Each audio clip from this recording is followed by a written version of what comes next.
Gangster और संगठित गिरोह पर लगाम लगाने के लिए यूपी मॉडल पर झारखंड पुलिस आगे बढ़ चुकी है, जिसका परिणाम भी दिखने लगा है। पिछले 15 दिनों में आपराधिक घटनाओं में कमी आई है, साथ ही रंगदारी के भी मामले न के बराबर सामने आए हैं। पुलिस के इस मॉडल से एक और जहां कारोबारी, ठेकेदार और बिल्डर चैन की सांस ले रहे हैं, तो वहीं दूसरी ओर अपराधी और गैंगस्टर डर के साए में छुपकर बैठे हुए हैं।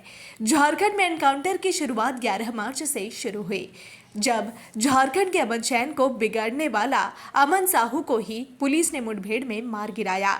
उसके बाद एक ट्रेंड सा शुरू हुआ और फिर बुलडोजर का एक्शन दिखा, तो फिर अपराधी को पुलिस ने पकड़ने के बाद गोली मार दिया, तो कहीं सड़क पर परेड करते हुए कोर्ट तक लेकर गए। उसके बाद फिर जमशेदपुर में मुख्तार अंसारी का शूटर अनुज कनौजिया को मार गिराया। यूपी एसटीएफ के साथ एक ऑपरेशन किया और यूपी स्टाइल में ही अंधाधुंध गोलियां चलाई, जिसमें कुख्यात शूटर अनुज कनौजिया को मार गिराया गया। इस दृश्य को जिसने भी देखा वह चौंक गया कि कैसे अब झारखंड में एनकाउंटर की शुरुआत हुई, जो अब रुकने का नाम ही नहीं ले रही है। अगर देखें तो झारखंड में विधि व्यवस्था में नक्सलियों से ज्यादा संगठित गिरोह चुनौती बनकर सामने आए थे। इसके बाद एक घटना को अंजाम देकर खुलेआम घूम रहे थे, तो कोई जेल से ही अपने गैंग को ऑपरेट कर रहा था और जेल से एक इशारा होते ही कहीं भी घटना घट जाती थी, जिसे देखते हुए झारखंड के मुख्यमंत्री हेमंत सोरेन ने हाई लेवल मीटिंग की और सख्त लहजे में डीजीपी को आदेश दिया कि झारखंड में शांति बहाल कीजिए,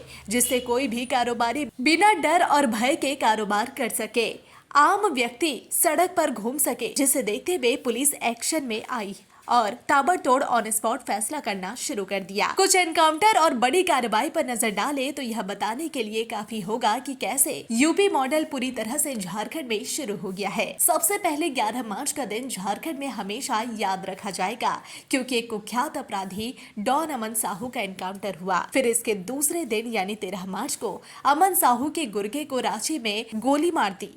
फिर उसी हाल में पैदल परेड कराया और आम लोगों में संदेश देने की कोशिश की गई कि यह वही गैंगस्टर है, वही शूटर है जो दहशत फैलाता था। देखिए कैसे लड़खड़ाते कदम के साथ चल रहा है। उसके बाद फिर नामकुम में होली के दौरान एक युवक की हत्या कर दी गई। हत्या में जमकर बवाल हुआ, लेकिन पुलिस का एक्शन यहाँ भी देखने को मिला और सीधा आरोपी के दुकान पर बुलडोजर लेकर पहुंच गए। मिनट भर में 2 दुकान को जमींदोज कर दिया गया। यह मामला अभी ठंडा ही नहीं हुआ था कि रांची के काके चौक पर बाइक सवार अपराधियों ने टाइगर अनिल को गोली मार दिया, जिसके बाद पुलिस ने तुरंत आरोपी को पकड़कर उसको भी पैर में गोली मार दी। एनकाउंटर और कार्रवाई को देखकर यही लगता है कि अब झारखंड अमन चैन की दिशा में आगे बढ़ेगा, क्योंकि झारखंड में अब खुशहाली आएगी, ऐसा दावा मुख्यमंत्री हेमंत सोरेन खुद कर रहे हैं और काम के आदेश को पूरी तरह से पालन करने में तमाम पुलिस अधिकारी लगे हुए हैं। हेडक्वार्टर डीएसपी अमरकांत पांडे ने खुद बताया कि झारखंड में जो भी उत्पाद मचाएगा, जो भी अपराध की राह पर जाएगा,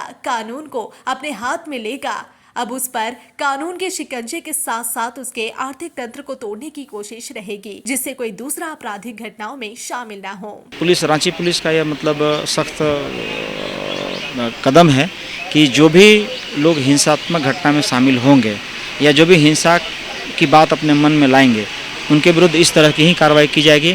उनकी संपत्ति को नुकसान पहुंचाया जाएगा, उनके घर परिवार को जो है नुकसान पहुंचाया जाएगा। यह केवल ऐसा नहीं है कि जो यदि पुरुष सदस्य शामिल हैं या पुरुष सदस्य जो है इलीगल एक्टिविटी में शामिल हैं तो वही दंडित किए जाएंगे। उनके घर की यदि महिलाएं भी हैं, यदि किसी भी प्रत्यक्ष अप्रत्यक्ष रूप से उनका सहयोग करती हैं, तो उनके विरुद्ध भी जो भी सुसंगत और जो महत्तम कानूनी कार्रवाई हो सकती है वो की जाएगी। ये रांची पुलिस का स्पष्ट जो है संदेश है लोगों। तो फिलहाल झारखंड में गैंगस्टरों की सफाई के लिए तो यूपी मॉडल कारगर साबित हो रहा है। अब देखना यह होगा कि आखिर कब तक इसी राह पर पुलिस चलेगी और झारखंड एक दिन पूरी तरह से भयमुक्त हो जाएगा।